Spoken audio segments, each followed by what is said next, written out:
Welcome back to another episode of the Whiskey Explorer, where we explore the wonderful world of whiskey here on this channel.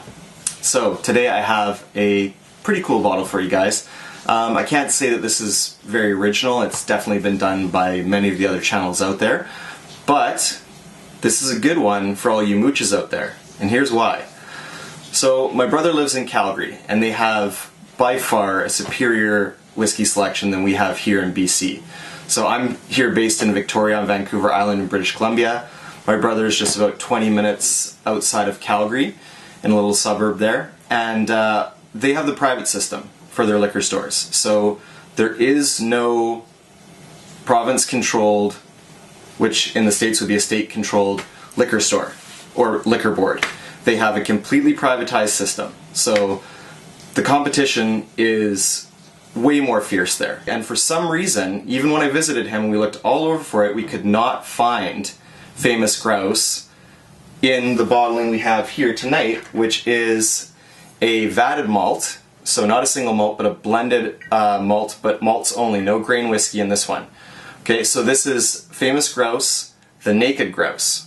So my brother said, hey, you know, mom and dad are coming to visit. Do you think you could grab a bottle and send it with them when they come to visit so that I can try that Famous Grouse?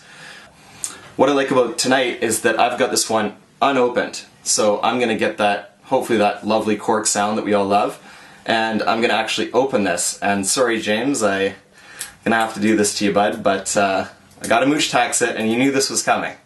When you asked me to get this bottle for you, you knew that I was going to mooch tax it, and I'm definitely mooch taxing it.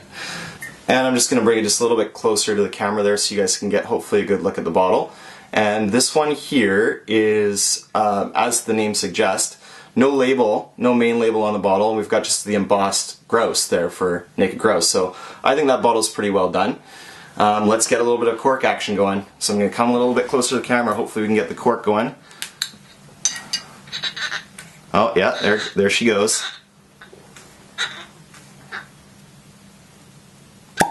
Ah, thank you.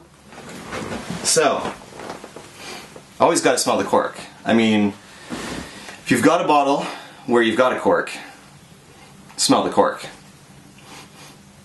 So definitely picking up like deep fruits like plum, grape, blackberries, think dark fruits. Definitely. So this is a sherry cask finished vatted malt. So let us pour a wee dram, shall we? So I've got my Glencairn here, and I also have the Canadian Glencairn. So when I actually get down to reviewing a Canadian whiskey, I will certainly be showing off the beautiful Glencairn Canadian whiskey exclusive glass. So let's pour just a little wee dram here. Not too much. Gotta be a classy mooch. So there we go. Right about there. So that's nice. And actually, you know what? That's very interesting, because Highland Park, I was really surprised to note that Highland Park had quite a bit of sediment in it when I guess I noticed it about like when I was about a quarter of the way through the bottle. So about 3/4 of the bottle left, and I texted my brother in Calgary and I said, James, like, I love Highland Park. It's one of my favorite whiskeys. The Highland Park 12 is a classic. Not the new bottling, not the Viking Honor, but the old bottling. Okay, and I looked in the glass and I saw all this sediment floating around and I got really concerned. I was like, uh-oh, I've not seen that in a whiskey before, so what's going on there? And then I looked into it and found out that that's normal. So yes, of course, they sift out or they filter out the majority of the sediment or the stuff that comes off of the barrel char, but sometimes maybe something's left there. So I can see it right in the glass there. Don't know if it's going to show up on camera. I'll try to kind of bring the glass a bit closer, but I'm going to lose focus here. I don't know if you guys can see that, but it does give you a good chance to have a look at the color. And I'm going to call this a Starburst Copper. Yeah, okay, so I'm probably going to get a job. I'm probably going to get headhunted for paint companies so I can design their names with that one, but we're going to go with that, Sunburst Copper. So beautiful color on this whiskey. And with the sherry cask finish, I'm just also having a quick look at the legs there, and they're actually running pretty quick. So I don't know that it's going to be overly sweet. So let's, without further ado, try the wee dram.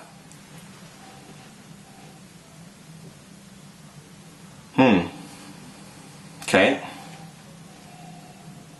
Man, people have said this before about this whiskey, and I wasn't biased towards it, and it didn't influence my opinion here, but when I nose this whiskey, I can smell Highland Park in there. Like, I can pick out the notes that I love about the Highland Park 12, and while this whiskey is probably most certainly not going to be 12 years old, the Highland Park component, I can pick it out. And my palate's not nearly as well developed as other people, but I definitely picked that up. And I would say the primary notes that from the nose that I'm getting there are butterscotch, caramel, very nice malted flavor. I can pick out definitely the sherry notes from the sherry cask that it's been matured in. And this is a sherry cask exclusive, so this was only ever in sherry casks for the maturation process. So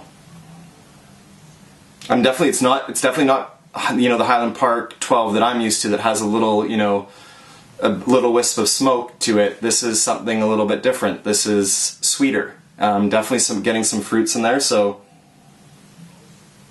grape, like a red grape, plum, maybe even like some blackberry and some strawberry maybe, so like sweeter kind of fruits. That's what I'm getting there. So it's quite a nice nose actually on this whiskey.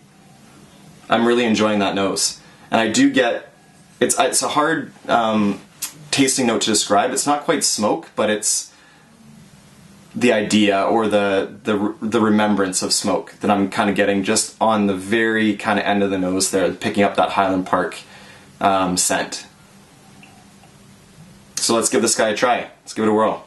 So I'll do color, try to do a little bit of a viscosity note, and then I will taste the whiskey, give you guys some tasting notes, do the finish, and then bid you adieu. All right.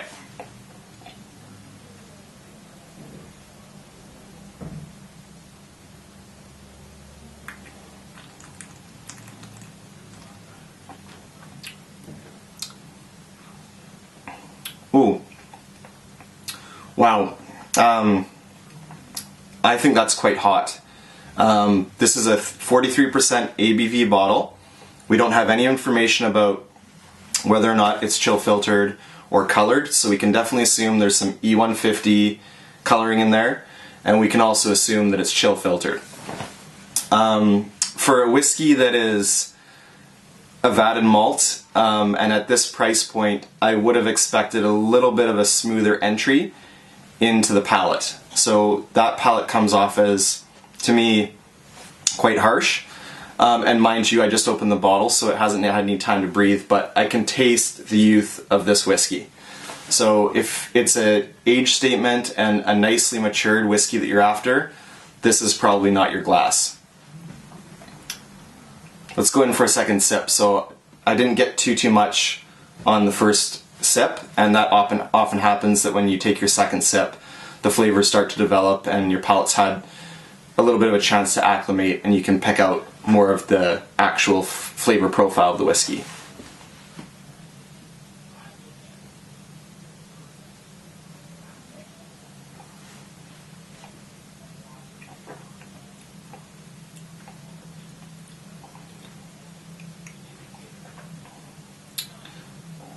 Definitely better on the second sip. So the second sip arrives with malt forward. So I do definitely still get a little bit of the heat of the whiskey, being that I think these are Macallan and Highland Park expressions that are probably quite young. So I get the malt flavor initially, and then as it rolls through the palate, it's not fully mouth coating. I would say it's a very light-bodied whiskey. There's not really much oil or anything going on there.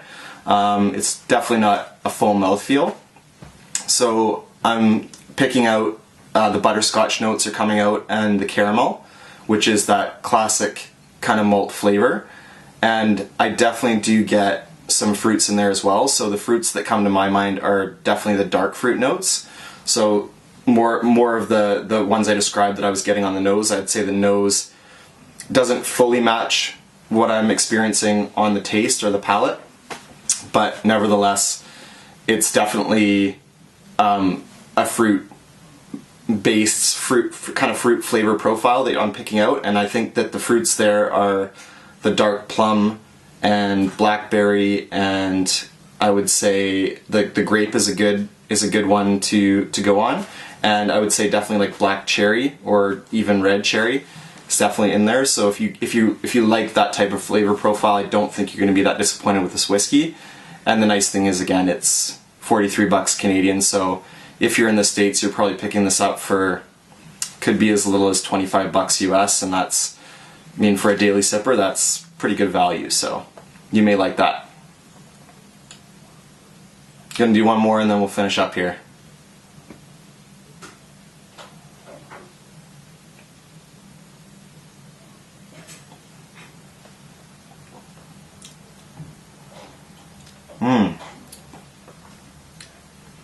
Yeah, so the third and final sip I'll do on this review was probably the best of them all, and I'm starting to appreciate this whiskey more.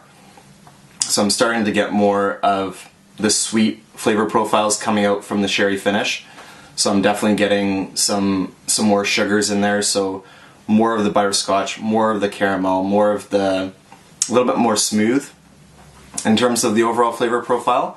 And definitely you can taste a bit of the oak, or well, a little bit of the wood and like the wood finish, you know, like just tasting the actual barrel, the barrel note, you can definitely taste a bit of that wood in there. So I think that has a bit of a back end bite, like a bit of a back end spice.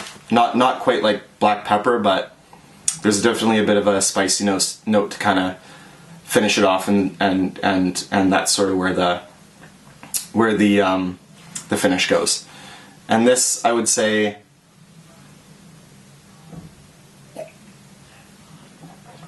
does not have an overly long finish to it. So it's there, you drink it, you enjoy it, goes over the palate, and at the sort of tail end of the whiskey, you are like almost already, as soon as the whiskey's down the gullet, you already start to lose the finish on the whiskey. It's kind of there and then gone. I mean, there's definitely an aftertaste and a finish to it, but it's just not as full-bodied or as long and memorable as something like, say, when I reviewed the Lechag 10.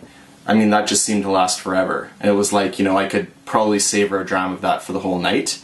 Something like this, it's going to pour a little quicker. So for some of you, that's not necessarily a bad thing. So I think at that point, I'm going to bid you guys adieu.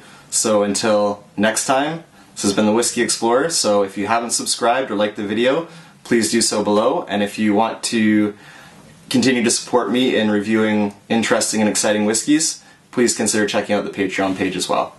All the best, guys. Salentia.